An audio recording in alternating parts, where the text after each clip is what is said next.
Sebelum dimulai, marilah kita berdoa dulu kepada Tuhan agar pertemuan ini bisa berjalan dengan lancar dan diberkati oleh Allah yang Maha Kuasa.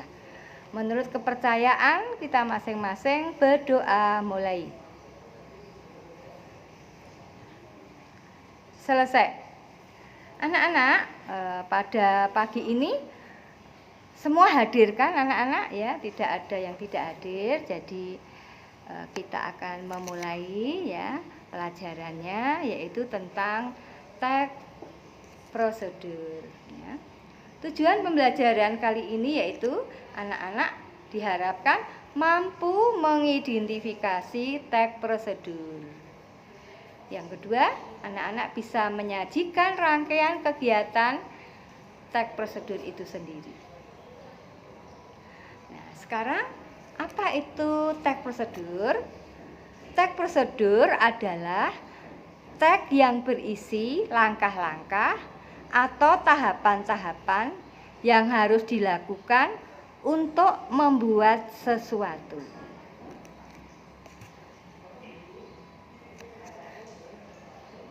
Sekarang kita akan belajar tentang identifikasi teks prosedur atau tujuan. Apa tujuan teks prosedur? Tujuannya adalah menjelaskan kegiatan yang harus dilakukan agar pembaca atau pemirsa dapat secara tepat dan akurat mengikuti sebuah proses membuat sesuatu atau melakukan sesuatu agar sesuatu itu bisa digunakan dengan benar. Jadi tujuan teks prosedur, saya ulang lagi anak-anak ya, untuk menjelaskan kegiatan yang harus dilakukan agar kegiatan itu bisa bertujuan dengan tepat ya. Jadi menjelaskan kegiatan yang harus dilakukan, misalnya akan membuat telur asin. Nah, itu tujuannya apa? Agar telur itu menjadi asin. Nah, caranya nanti anak-anak tahu langkah-langkahnya, itulah yang dinamakan teks prosedur. Cara membuat serandal misalnya ya, itu ada langkah-langkahnya, ada bahannya. Nah, itulah yang dinamakan nanti teks prosedur. Sekarang ciri teks prosedur ya. Dari segi isinya ada 3, yaitu 1 panduan langkah-langkah yang harus dilakukan. Jadi satu berisi panduan langkah-langkah. Cirinya ada langkah-langkah, berarti itu teks prosedur. Yang kedua, ada batasan dalam hal bahan ataupun kegiatan dalam melakukan sesuatu. Jadi batasan atau aturan. Misalnya mau membuat kue donat, gandumnya seberapa, telurnya berapa. Nah, itulah yang dinamakan aturan atau batasan. Lalu langkahnya seperti apa, itulah yang termasuk di dalam ciri teks prosedur. Yang ketiga yaitu isi kegiatan yang harus dilakukan secara urut. Itu langkah-langkahnya. Saya ulang lagi, jadi ciri teks prosedur: 1 berisi panduan langkah-langkah, 2 berisi aturan atau bahasan kegiatan yang harus dilakukan, yang ketiga yaitu berisi kegiatan itu sendiri. Ikut. Nah, sekarang bahasa dalam teks prosedur ya. Kalau kalian membaca teks prosedur, bahasanya seperti apa? Bahasa teks prosedur yang pertama yaitu kalimat perintah. Dalam teks prosedur pasti ada kalimat perintah. Pembaca berfokus untuk melakukan suatu kegiatan dengan ada kalimat perintah. Yang kedua, kalimat perintah itu diberikan saran. Sebaiknya pakai ini ya, sebaiknya 2 takar misalnya, itu saran. Jadi ciri yang kedua ada kalimat saran dan juga ada kalimat larangan ya. Misalnya tidak boleh dilakukan ini juga ada di dalam teks prosedur. Yang kedua itu ada saran, yang kedua larangan. Yang ketiga yaitu penggunaan kata dengan ukuran akurat. Jadi dalam teks prosedur itu ada ukuran-ukuran. 2 kilo, 1 kilo, 1 on, itu ada. Mungkin di dalam teks prosedur cirinya juga demikian. Berapa banyak ya, itu juga termasuk ya.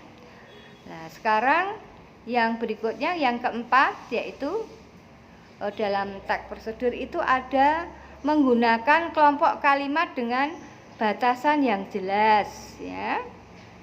Misalnya telur direbus sampai matang. Nah, itu nek wis matang ya sudah ya. Jangan telur direbus sampai 1 jam. Nah, itu tidak, tapi sampai matang sudah cukup. Demikian ya, anak. Jadi ada identifikasi teks prosedur itu seperti itu. Ada 1, 2, 3, 4 ya. Ya, sekarang kita akan mencari contoh teks prosedur itu sendiri ya. Contohnya misalnya contoh membuat telur asin ya. Saya beri contoh ini, contoh teks cara membuat telur asin. Yang pertama itu siapkan bahan. Yang kedua itu yaitu cara membuat atau langkah-langkah. Sekarang yang termasuk bahan yaitu telur, 5 telur. Yang berikutnya itu garam. Yang ketiga yaitu daun jambu. Ini boleh diberikan, boleh juga tidak apa-apa. Nah, lalu berikutnya adalah alat. Alatnya hanya membuat telur asin itu hanya garam dan air ya. Terus cara membuat. Nah, sekarang Bu Agnes ingin praktekkan juga, anak-anak bisa melihat cara membuat telur asin. Dengan cara membuat asin, saya berharap besok di rumah kalian bisa mempraktekannya, dan nanti fotonya setelah hasilnya Bu Agnes ingin foto kalian untuk diberikan di GCR atau di WA ya, untuk disampaikan. Oh, ini Busa sudah membuat ya. Begitu anak-anak, selamat menyaksikan untuk tahapan membuat telur asin.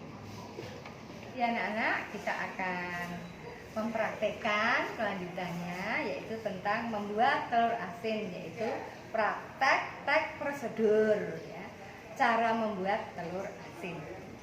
Karena sangat mudah anak-anak cara membuat telur asin. Yang pertama tujuannya agar telur itu menjadi asin ya. Pertama-tama siapkan bahan, yaitu telur ya. Nah, ini saya siapkan telur bebek ya, yang sudah dicuci bersih. Ini sudah saya cuci bersih. Lalu kemudian siapkan toples ya, seperti ini, berisi air ya, air bersih ya. Lalu siapkan garam. Di sini saya siapkan 2 garam, nanti kita pilih yang lembut atau yang kerasak, ini juga bisa.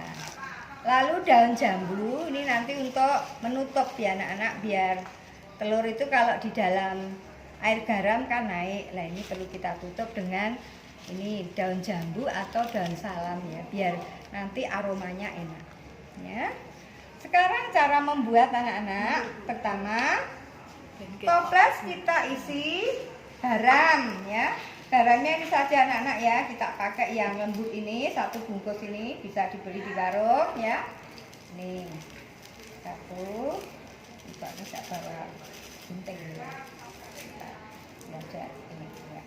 Kita masukkan semuanya ya anak-anak ya. Ini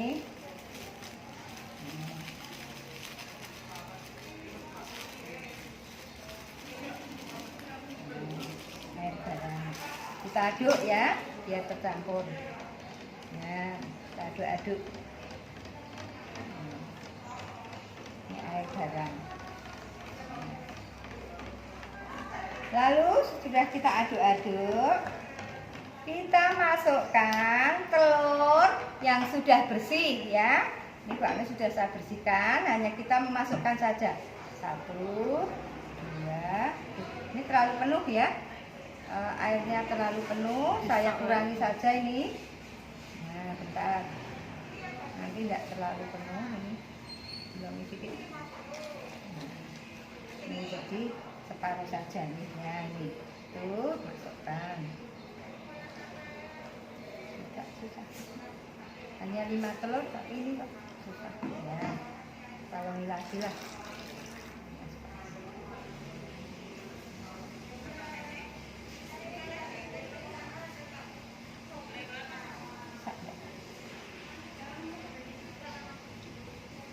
Ya, ini ukurannya 5 anak-anak ya. Kalau 6 itu rusak ya nih.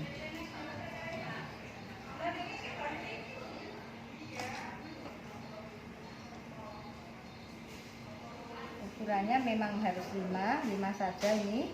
Lalu ini karena naik kita masukkan daun ya, daun jambu ini ya, daun jambu Mbak punya ini. Nah, ini untuk pemberat supaya ini.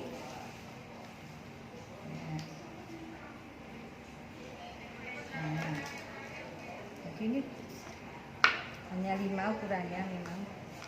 Ini ya anak-anak ya. Ya, hanya seperti ini kita diamkan selama 10 sampai 12 hari. Ya. 10 sampai 12 hari. Nanti bisa kita taruh di meja makan, pojok gitu ya. Kamu tulis anak-anak, ditulis di sini ya. Kalau hari ini tanggalnya 18, kita akan membuka toples ini lagi pada tanggal 28 ya. Ataupun tanggal 30. Nah, ini nanti setelah dibuka kembali, lalu kita cuci, telurnya dicuci lagi, lalu kita rebus. Nanti hasilnya seperti ini anak-anak ya. Nah, ini Mbak Agnes sudah membuat, ini hasilnya, telurnya seperti ini. Bisa dibuka juga, bisa dibuka. Nanti warnanya juga kuning, enak. Begitu saja, ini Mbak Agnes tidak akan membukanya, tapi nanti anak-anak bisa mempraktekkan. Selamat mencoba di rumah. Nanti kalian bisa pamerkan kepada ibumu atau temanmu atau saudaramu, kamu sudah bisa membuat telur asin dengan ini. Demikian, selamat mencoba. Terima kasih.